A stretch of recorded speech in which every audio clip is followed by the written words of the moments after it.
Welcome to the Aboriginal channel. On this episode, I'm going to show a little clip and then I'm going to give my commentary at the end. It's basically going to be backing up what I said about the Atlantic Ocean being the river. And based on that, we own America and the Africans own Africa. But at one point in time, that was like there was a river in between the two. Although often disagreeing with academic explanations regarding the origin and past constructor of many of the world's as yet unexplained ruins, some have become so old, the field of geology can often become an ally to these deliberate misconceptions, supporting the premise based around permitted timelines, events already dated and published, disguised assumptions as to the timeline for the development. Hold on. What he's saying is that when these geologists discover these artifacts, they do the timeline based upon already foundated timelines. So listen to what he's saying right here. Conceptions, supporting the premise based around permitted timelines, events already dated and published, disguised assumptions as to the timeline for the development and chronological dating for Homo sapiens' initial globetrotting, with a timeline for their travels across Earth supposedly already established. Additionally, as the ruins contradictory to this timeline of events age and slowly erode away to the point of near unidentifiability, this predictably allows these same geologists to merely dismiss such artifacts as natural formations. However, sometimes ruins will turn up in locations that have already been explored, dated, and explained by these same fields. This accurate study of terrain shift, completed by scholars prior to the discovery of ancient ruins, later discovered to be resting, hidden within these particular places. Submerged ruins that geology had already established a timeline for when these areas in question were originally flooded.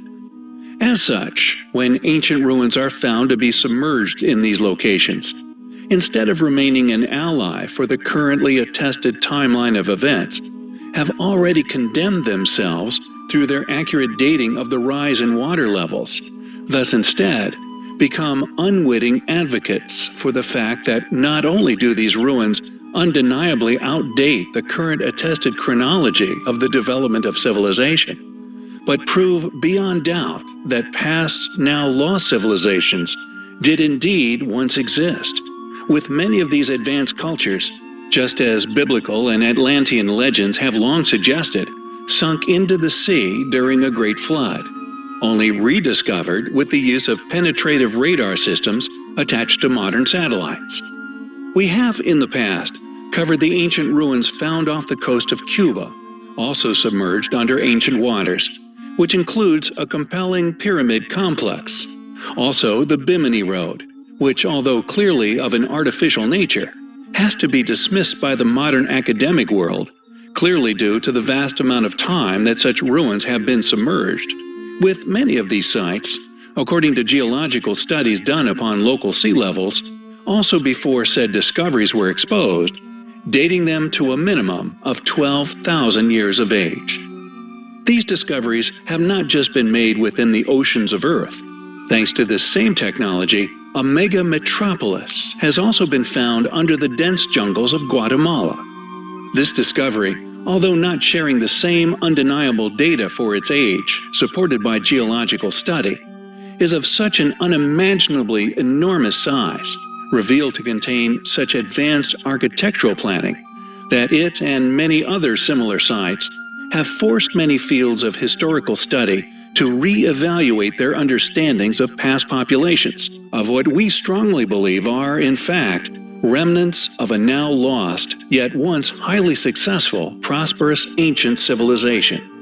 And our subject for this video was found by the most unlikely of individuals, a skipper of a trawler, scanning the seabed with sonar off the coast of Azores, was stunned when he peered at his readout screen and was met by the outline of a near-pristine ancient pyramid. After sharing his discovery, So the pyramid is off the islands of the Azores and it's 350 feet down. Was stunned when he peered at his readout screen and was met by the outline of a near-pristine ancient pyramid. See, 350 feet down.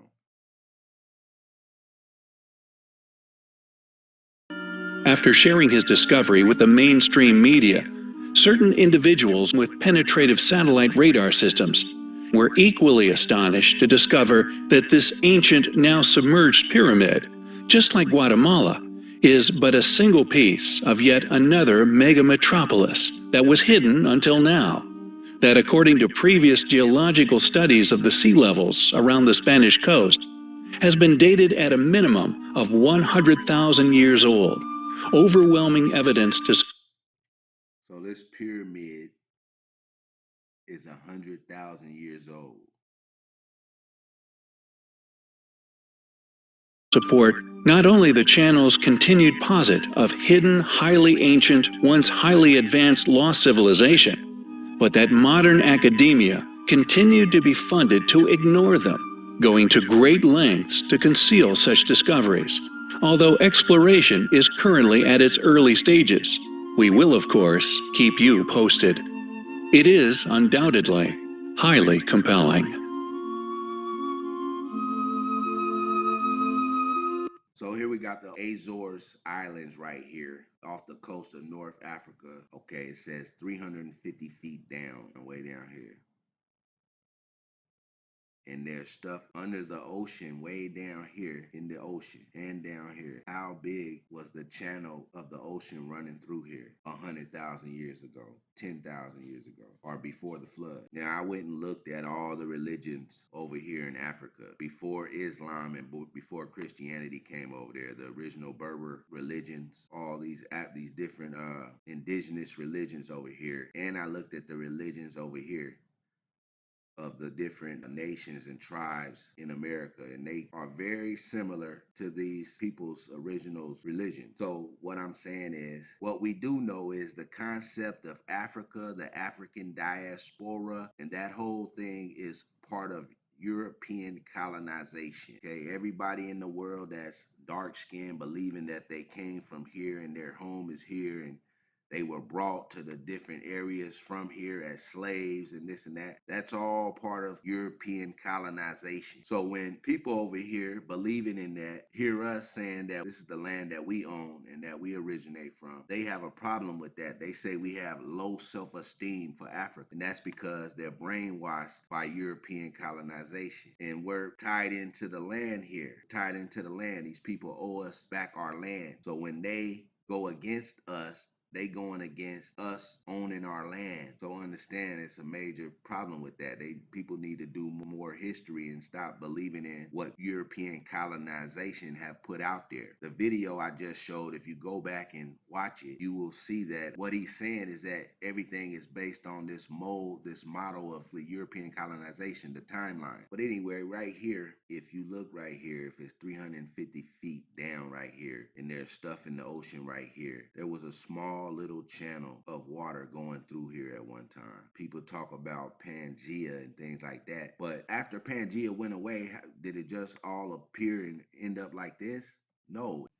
But let me talk a little bit more about European colonization, how that thing goes. So in this old book right here called An Inquiry into the Distinctive Characteristics of the Aboriginal Race of America, by Samuel G. Morton in 1844, right here on page 35, says, "Once for all, I repeat my conviction that the study of physical conformation alone excludes every branch of the Caucasian race from any obvious participation in the peopling of this continent." So he's saying none of the Caucasian races have any participation with the peopling of the America. It says if the Egyptians, Hindus, Phoenicians, or Gauls have ever, by accident or design, planted colonies in America, these must have been sooner or later dispersed and lost in the waves of a vast indigenous population.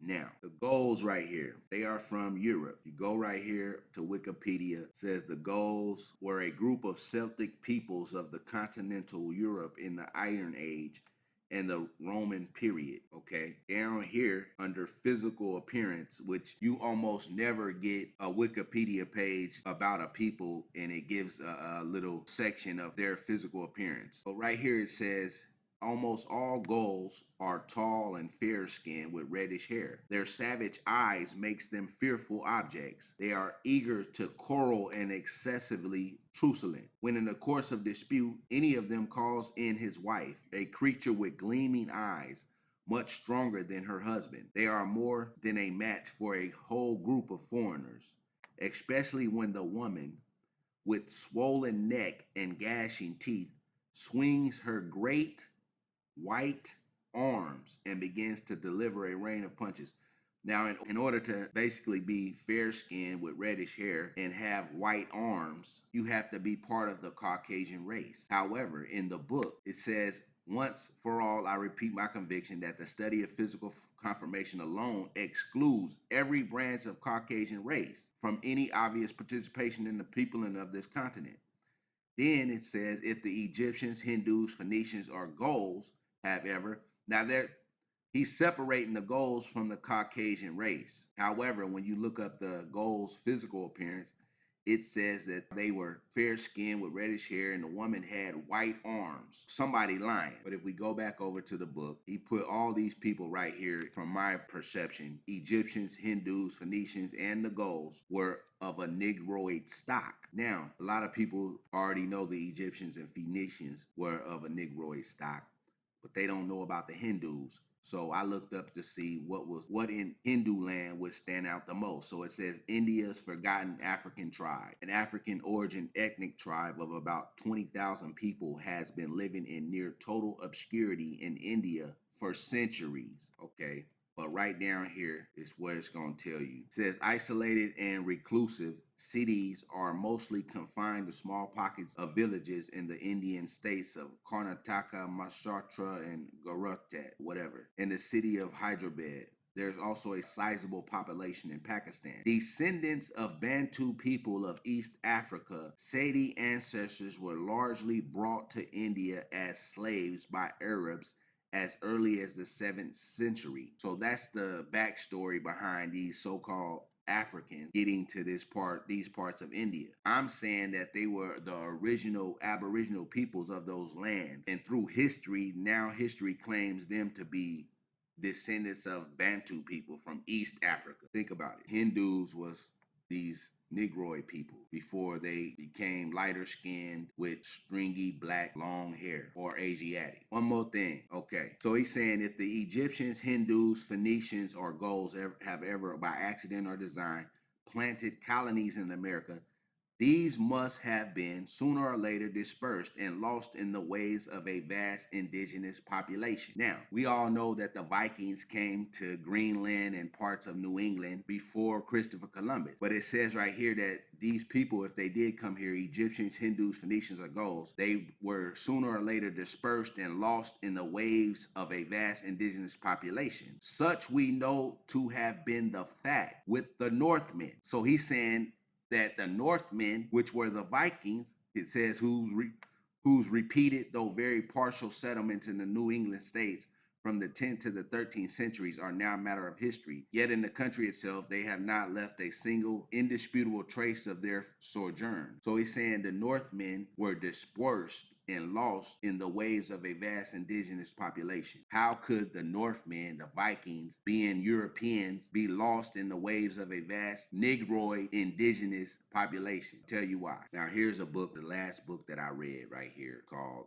True Myth, Black Vikings of the Middle Ages. Now the reason why I read the book, because I wanted to find out about the Vikings, because I knew they had came over to the Americas before Christopher Columbus, and I wanted to know why they never mentioned them. I always had my own theories based upon the way the wars went. They didn't want to show that they started killing Indians or killing Aboriginal people on the island of Newfoundland. But right here, this guy, Nasheed Alamin, it says right here, why is it that encyclopedias assert the Vikings are Norsemen, landed in parts of North America, yet the Vikings have never been credited with its discovery? Historians bestow this honor on Christopher Columbus, who ventured here 500 years after the Vikings, having never set foot on the continent.